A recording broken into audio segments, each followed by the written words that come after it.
Welcome into First Take on a Wednesday, halfway through the week. He is Skip Bayless. I'm Molly Kerman. And that's Stephen A. I know, it's Stephen A. Stoops. Not Stephen A. Oh. That's Stephen A. Stoops. Bob Stoops here with us. So excited to have you with us. Stephen A. is in Philly. He'll be with us in just a few minutes there. But let me give you a proper introduction here. He is entering his 17th season as head coach of Oklahoma, has 8 Big 12 championships to his name, and has the second highest winning percentage in college football over the last 15 years. We officially welcome, again, Bob Stoops. Thank you for doing this on short notice. Yes. Thank you. Good to be with you guys. Thank you. I think this guy has something he wants to ask you about last season. Coach, it seems like we do this time every year. And I appreciate and respect the fact that you sort of subject yourselves to us. You know, I say, I'm going to get roasted, but I don't want to roast you. I always disqualify myself every time I talk about the University of Oklahoma football program on this show because I am an extremely emotional and unobjective fan. My grandfather took me to my first game when I was 5 years old, as I've told you before.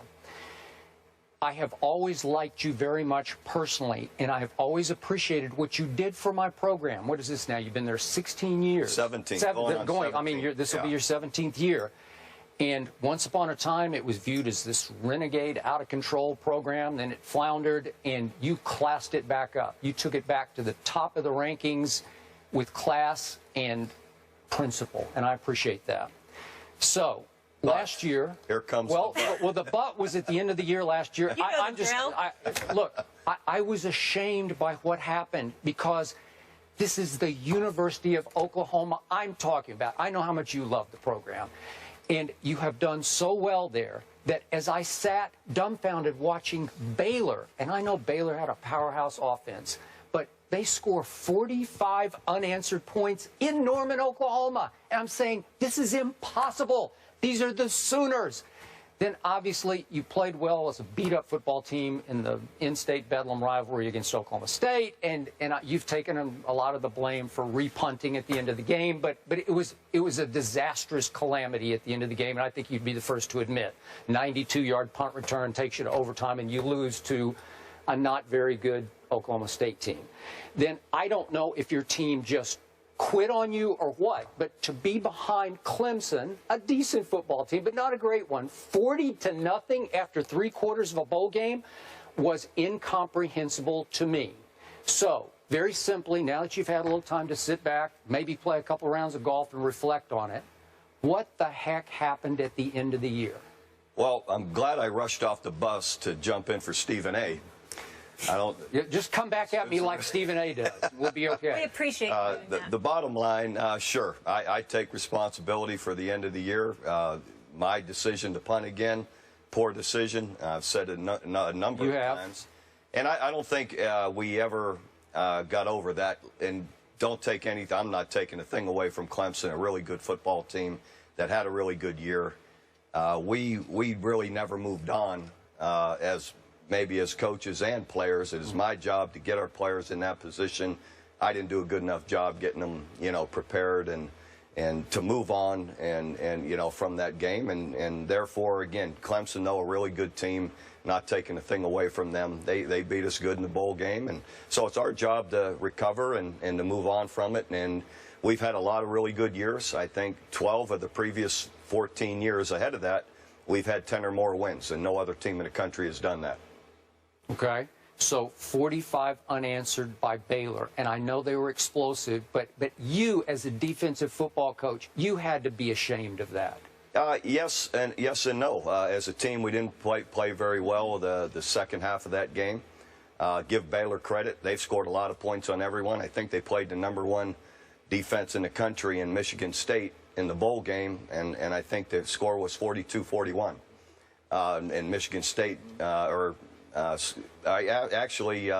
missed a field goal late at the end of the game, or they would have won it.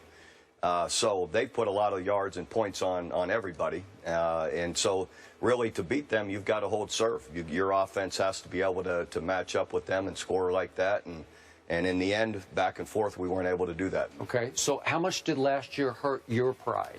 Oh, it kills me to only go 8-5. That's not our standards. Like I told you, we've won 8 Big 12 championships. We've won every BCS bowl game and national championship. No one else has done that. So to go 8-5, that's not our standard, and I'm the first one to. It hurts me more than it hurts anybody. Yep. Even you as a fan. I hope it hurts you more than it hurt me, but I was devastated by the end of the year. Perhaps I got over-emotional, but at the end of the regular season, I said, hey, Coach Stoops has been there now for 16 seasons.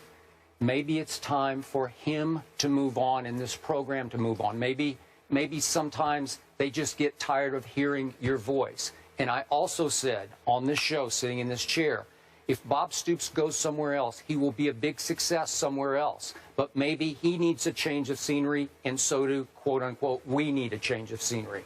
Your reaction to that? Well, you know, that can be the case sometimes. I don't feel that way personally. I love what I do, the people I work for.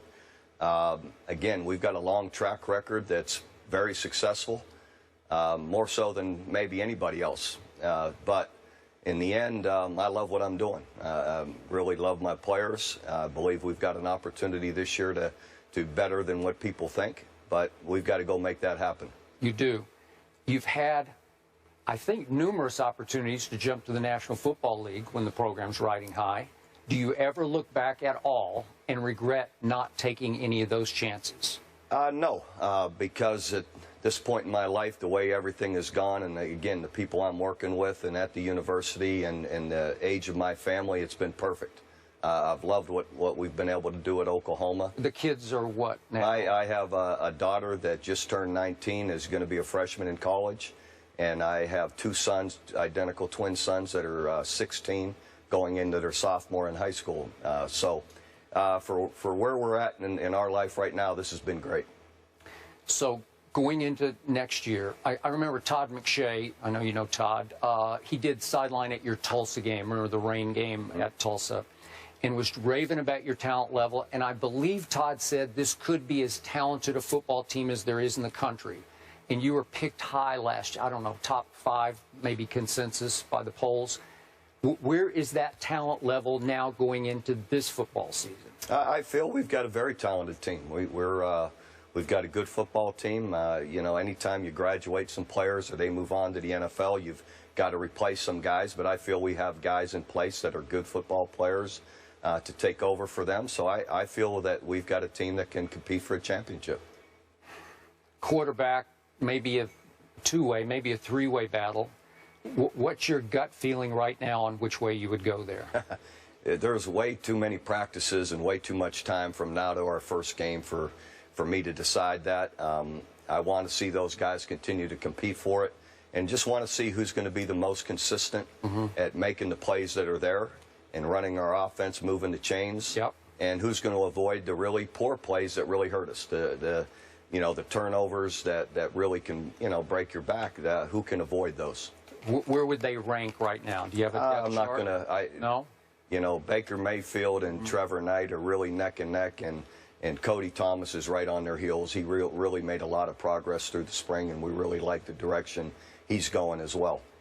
Trevor Knight seems like a great young man. Is that fair to say? He's a fabulous just person. All-time. Yeah, he's everything you want in a student athlete. Do you think you have, maybe that you stuck with him a little too long last year just because he's so likable? No. You know, the guy's earned, you know, his way on the field and everything that he's done, and guys around him have to support him. I think at every level of football, too much is put on just the quarterback. The players around him have to play well, too. He had a great game against Alabama, the previous bowl, obviously, the Sugar Bowl. An all-time great night, but maybe is it possible to say Alabama didn't show up for that game the way you guys didn't show up for the Clemson game? Well, again, I'm not making excuses for our Clemson guy. I complimented Clemson. They played a heck of a game, and they're a really good football team. And I don't need to go all the way back to the Sugar Bowl in Alabama. It is what it is, and the game was what it was. So that's a while from now, and I'm moving on to this coming year. TCU, I thought, got robbed at the end of the year. You don't have a conference title game. Your thoughts on whether you thought they belonged in the Final Four? I sure did. You know, when you look at how well they played, and then you look at how well they played in their bowl game, in the Peach Bowl, and you know, they or Baylor, you know, were really had great seasons, and thought one of them should have been in there, and you know, it just didn't happen. But we'll see how it goes this year moving forward without a conference championship game, if that still matters or not. But they had a great year. And you're ranked, I think, maybe in that 15 range. Is that more realistic right now? I haven't paid attention to it. I never do. In the end, you've got to go play all your games and see where, you know, what kind of season you can have. So we're anxious for it, excited for it, and we'll go try and earn our way like we do every year. Samaje Perine had a sensational year. TCU made it tough on him, obviously, there. But his Heisman chances, should he be in the conversation? Hopefully. You know, he's sure the way he played a year ago showed he's one of the top players in the country. Hopefully he can have that kind of year. If he does, it's going to really help us. Describe his style. What do you see in him? Incredibly physical, faster than people think. What's he go? What weight-wise? What? You know, weight-wise, he's about 230. A year ago, he played about 235. He's cut a little weight, but he's gained speed. He's gained more power. He's stronger than he was a year ago naturally as he's getting older and maturing. But he's worked really hard. So what would you say his 40-yard time would be? Just I mean, would he be a 4.5-ish? Yeah, he's 4.5-ish. Okay. Yeah. You know, but again, it'll be interesting this year with just cutting a little weight and gaining more strength. I'm sure he'll pick that up. Sure. Yeah, Coach, two things I want to hit before I let you go. So you said a new direction you guys were going to head in. Is it the spread offense? It is. We hired Lincoln Riley from East Carolina. Kind of going back to our roots when I hired Mike Leach from Kentucky to start in '99, and we moved on from there. But, you know, it's a style of offense that I really believe in, the disciplines of it and the principles of it, and our players really took to it in the spring really well. And, Coach, I have to, before you go, hit you with this. So Joe Mixon and Frank Shannon returned to the program after both players were suspended last season. Mixon punching a female student in a restaurant, and Shannon was found guilty violating the school's sexual misconduct policy. This has been a problem across all of college football, not just your school specifically. What changes have you seen from those players moving into this year? Well, first of all, there's no place for it. It's always wrong, and in all situations, in all circumstances, violence against women in any form is wrong. And they've been disciplined, and they have been punished. You know, all situations are always different, and circumstances can be different, but it's still always wrong. You know, they've met quite a few measures from the university and discipline from the university and from our program, and they've done it to the very best that they can in every form. Moving forward, they have strict guidelines on where how they will be judged and what's expected of them. And, you know, moving forward, we'll see where it goes. But we're dealing also, we're an educational institution. We're dealing with 18 to 20, 21-year-olds at times that make mistakes or have bad judgment. And it's our job to teach them, to guide them, and hopefully, you know, help them in their life to grow and mature, to be great citizens and people you want to be with as they leave, people that are, again, great citizens as they leave. And that's our job, to educate, teach, and help form young people. And so they have that opportunity, and we'll see where they go from it. No days off, full-time job as a college football head coach. Coach, I truly appreciate you being here, pinch hitting for Stephen A. Otherwise, I was going to have to spar this guy. Yeah. I don't know how that would have worked. Coach Stoops is better looking than Stephen A. I know that for a fact. I don't know about that, but I'm leaving with a couple black guys, but I'll be okay. I think you're okay. No, you're all right. You did well. And best of luck this season. Thank you so much. Andrew Luck is drawing comparisons to Michael Jordan. Don't miss Skip's thoughts on the Colts star quarterback when we come back. How about that?